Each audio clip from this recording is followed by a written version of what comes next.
সেই press briefing এর মাধ্যমে আমরা কিন্তু আমাদের কার্যক্রম সবকিছু তুলে ধরে সরকারকে আলটিমেটাম দিয়েছিলাম যে আমাদের তথ্য প্রকল্প দ্বিতীয় পর্যায়ের কর্মরত কর্মচারীদের তারা কি ব্যবস্থা করছে, 7 বছর এবং 13 বছর কাজ করে গ্রামীণ প্রান্তিক নারীদেরকে নিয়ে কাজ করার পরে আমাদের ভবিষ্যৎ কি হচ্ছে, আমাদের ভবিষ্যৎ নিয়ে সরকার কি ভাবছে। আমরা 24 ঘন্টার আলটিমেটাম দেওয়ার পরেও সরকার কিন্তু আমাদের সাথে কোনো রকমের কোনো যোগাযোগ করেনি, যার প্রেক্ষিতে আমাদের ঘোষণা করা 28 মে থেকে আমরা প্রেস ক্লাবের সামনে নিয়মিত আমাদের আমরণ কর্মসূচি পালন করে গেছি। আপনারা জানেন ওই 4টা দিন পরিস্থিতি কতটা জটিল ছিল। আপনারা জানেন একটা সিগন্যাল চলেছে, একটা ঘূর্ণিঝড়ের সিগন্যাল ছিল, প্রচন্ড ভারী বর্ষণ হয়েছে। সেই ভারী বর্ষণের মধ্যে প্রত্যেকটা মেয়ে এই রাস্তায় শুয়েছিল। আমরা যারা রাস্তায় শুয়েছিলাম তারা কিন্তু সবাই ভদ্র ঘরের সন্তান, প্রত্যেকে শিক্ষিত, প্রত্যেকে বাবা মায়ের আদরের সন্তান, প্রত্যেকে হয়তোবা স্বামীর আদরের বউ, প্রত্যেকেই হয়তোবা ছোট ছোট বাচ্চার মা আমরা। কিন্তু সরকার কিন্তু এই 4টা দিন সরকারের তরফ থেকে, আমাদের মন্ত্রণালয়ের তরফ থেকে কোনো রকমের কোনো যোগাযোগ করেনি, যার কারণে বাধ্য হয়ে আমরা গতকালকে লং মার্চ টু যমুনা কর্মসূচি ঘোষণা করি এবং শান্তিপূর্ণভাবে ব্যানার নিয়ে আমরা যমুনার অভিমুখে আমাদের যাত্রা শুরু করি। যাত্রা শুরু করার সাথে সাথেই আমাদেরকে পুরুষ পুলিশ দ্বারা আমাদের এই যাত্রা ভঙ্গ করার চেষ্টা করা হয়, আমাদের ব্যানার ছিঁড়ে ফেলা হয়, আপনারা দেখেছেন শেল দিয়ে নারীদেরকে ধাক্কাধাক্কি করা হয়। এরপরেও আমরা আমাদের এই লং মার্চ কর্মসূচি চালিয়ে নিয়ে আমরা যমুনার অভিমুখে যাই। যমুনার অভিমুখে ঢোকার পথে কাকরাইল মসজিদ মোড়ে পুলিশের অতর্কিত হামলায় আমরা ছন্নছাড়া হয়ে কিন্তু আমরা জায়গায় রাস্তার মধ্যে বসে পড়েছি। আমরা কিন্তু 144 জোনের মধ্যে প্রবেশ করার সুযোগ পর্যন্ত পাইনি এবং সেই জায়গায় 3 দফায় নির্মমভাবে নিরীহ নিরস্ত্র নারীগুলোর উপরে অত্যাচার করা হয়েছে। আপনারা গণমাধ্যমে যারা আছেন সবাই কিন্তু তার সাক্ষী। আমরা ওখানে বলেছি যে আমরা কিছুদিন আগেই দেখেছি 2টো রাজনৈতিক দল যমুনার সামনে বসে সমাবেশ করে গেছে। ওনারা আমাদেরকে তখন টেরোরিস্ট উপাধি দিয়েছেন।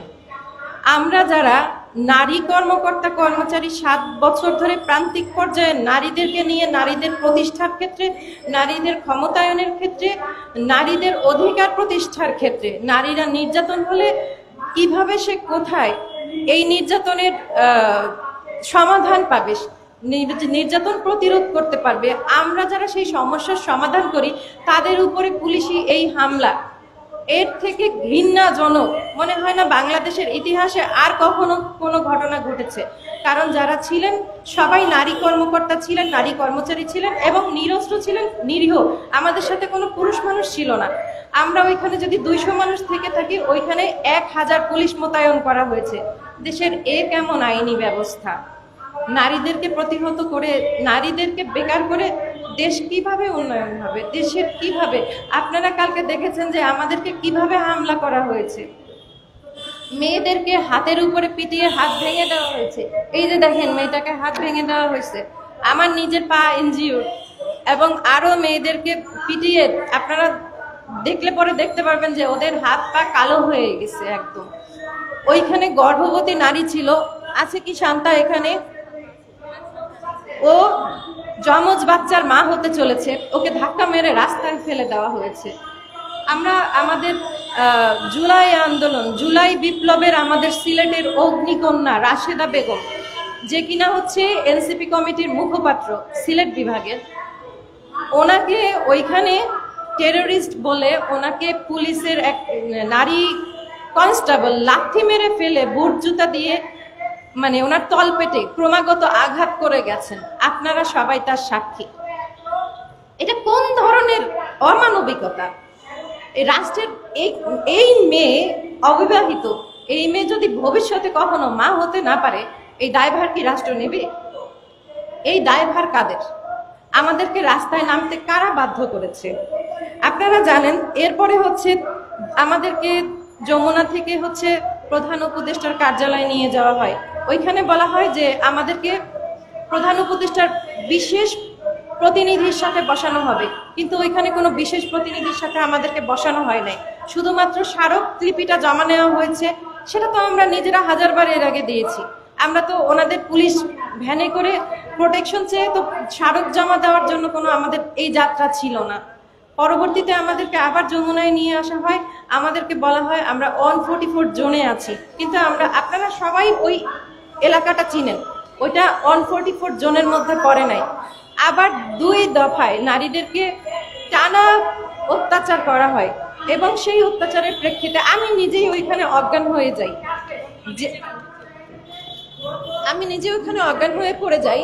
পরবর্তীতে আমাদেরকে টেনে হিচড়ে 15-20 জন নারীকে প্রিজন ভ্যানে করে, আমাদের তো অসুস্থ, আমি 2টা মেয়ে আমরা অজ্ঞান হয়েছিলাম, ওর হাতে স্যালাইন চলে, ওই অবস্থায় হচ্ছে আমাদেরকে গণপূর্ত ভবনের সামনে রাস্তায় ড্রেনের পাশে ফেলে দিয়ে পুলিশ চলে গেছে। এ কেমন আইনি ব্যবস্থা, এ কেমন সরকারের ব্যবস্থা? আমি কালকে সারাটা দিন আমি হাসপাতালে, মানে এইটা কোন ধরনের দেশের পরিস্থিতি? দেশ সরকার কতটা দুর্বল হলে পরে যে নারীদেরকে টেরোরিস্ট আখ্যা দিয়ে বিদায় করতে হয়।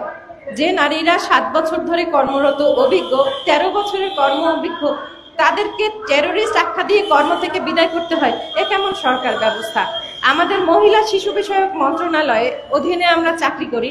আমাদের উপদেষ্টা মহোদয় এই 5টা দিন আমরা রাস্তায় থেকেছি, একটা বার আমাদের সাথে যোগাযোগ করার ব্যবস্থা করে নাই, একটা বার আমাদের খোঁজ নেওয়ার ব্যবস্থা করে নাই। তাহলে এই মহিলা শিশু বিষয়ক মন্ত্রণালয় তারা যদি নারীর নিরাপত্তাই না দিতে পারলো, এমনকি কালকের এত বড় ঘটনা প্রত্যেকটা গণমাধ্যমে যেটা প্রচার করা হয়েছে, এই প্রচার করার পরেও উনি আমাদের কোনো খোঁজ খবর নেন নাই। আমরা আপনাদের মাধ্যমে স্বরাষ্ট্র উপদেষ্টা মহোদয় এবং আইন উপদেষ্টা মহোদয়ের দৃষ্টি আকর্ষণ করতে চাই, কারণ ওইখানে থাকা পুলিশরা বলেছেন তারা ঊর্ধ্বতন কর্তৃপক্ষের নির্দেশনা মোতাবেক আমাদের উপরে এই অতর্কিত হামলা চালিয়েছে। এ কেমন রাষ্ট্রীয় অবিবেচক আইন ব্যবস্থা যে নিরীহ নারীদেরকে পুলিশ, নিরস্ত্র নারীদেরকে পুলিশ দিয়ে বিদায় করতে হয়? আর যে নারী মহিলা শিশু বিষয়ক মন্ত্রণালয় নারীদের জন্য কর্মসংস্থানের ব্যবস্থা করতে পারবে না, অভিজ্ঞ নারীদেরকে বিদায় করে বাণিজ্যের চিন্তা করতে হবে, এমন মহিলা শিশু বিষয়ক মন্ত্রণালয় না থাকলেই কি আসে যায়?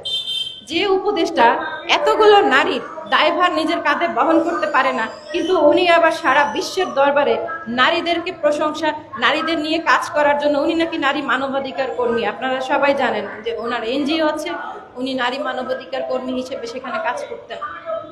বিশ্বের দরবারে ওনার পরিচয়, আমাদের প্রধান উপদেষ্টা মহোদয়ের বিশ্বের দরবারে পরিচয় নারীদেরকে প্রতিষ্ঠাকরণের জন্য গ্রামীণ ব্যাংক থেকে আপনারা জানেন সহজ শর্তে নারীদেরকে ঋণ দেওয়া হয়। কেন দেওয়া হয়? যাতে করে হচ্ছে নারীরা প্রতিষ্ঠিত হতে পারে, তাই না? সেখানে ওনারা এতদিনের দক্ষ নারীগুলোকে ধরে বেকার করবে, আবার এটা তো কোনো ব্যাখ্যা হতে পারে না। দলীয় ট্যাগ লাগিয়ে গত 15-20 বছর ধরে বাংলাদেশে যত প্রকল্প এসেছে, যত পার্মানেন্ট দপ্তরে চাকরি হয়েছে, ওনারা সবাই কি দলীয়? তাহলে ওনারা সবাই কি আওয়ামী লীগের সম্পদ? আমাদের উপদেষ্টা মহোদয় গত 22শে ফেব্রুয়ারি আমাদের সাথে দিনভর একটা সভায় বসেছেন। উনি বলেছেন আপনাদের যদি লাগে আমরা আপনাদেরকে রেকর্ডিং শেয়ার করব। স্যার আমাদেরকে বলেছেন যে আমরা আওয়ামী লীগের আবর্জনা, উনি আওয়ামী লীগের আবর্জনা টানতে চান না। আপনাদের মাধ্যমে সরকারের কাছে আমাদের প্রশ্ন, আমরা যারা সরকারি কর্মকর্তা কর্মচারী আছি, আমরা কি কোনো দলের, আমরা কি কোনো বিশেষ দলের, আমরা কি কোনো গোষ্ঠীর হতে পারি? তাহলে হচ্ছে যত সরকারি দপ্তর আছে 15 বছর ধরে যারা চাকরি পেয়েছে সবাইকে আবর্জনা হিসেবে ঝেঁটিয়ে বিদায় করেন, সবার সাথে আমরাও আবর্জনা হয়ে বের হয়ে যাব।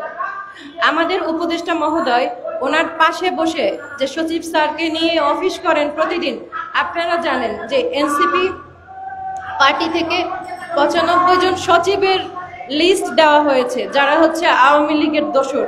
এনসিপি কমিটি, এনসিপি পার্টি অনুযায়ী, সেই জুলাই মঞ্চের সিদ্ধান্ত অনুযায়ী 95 জন আওয়ামী লীগের দোসর সচিব, বিভিন্ন উচ্চতর পর্যায়ের কর্মকর্তা এখনো পর্যন্ত প্রশাসনের সাথে, সচিবালয়ের সাথে জড়িত আছে। তাহলে তার ভিতরে 3 জন আমাদের মন্ত্রণালয়ের, এক হচ্ছে আমাদের বর্তমান সচিব স্যার, সিনিয়র সচিব মমতাজ বেগম, 2 হচ্ছেন আমাদের সাবেক সচিব নাজমা মোবারক, 3 হচ্ছে আমাদের ডিজি মহোদয় কেয়া স্যার। তাহলে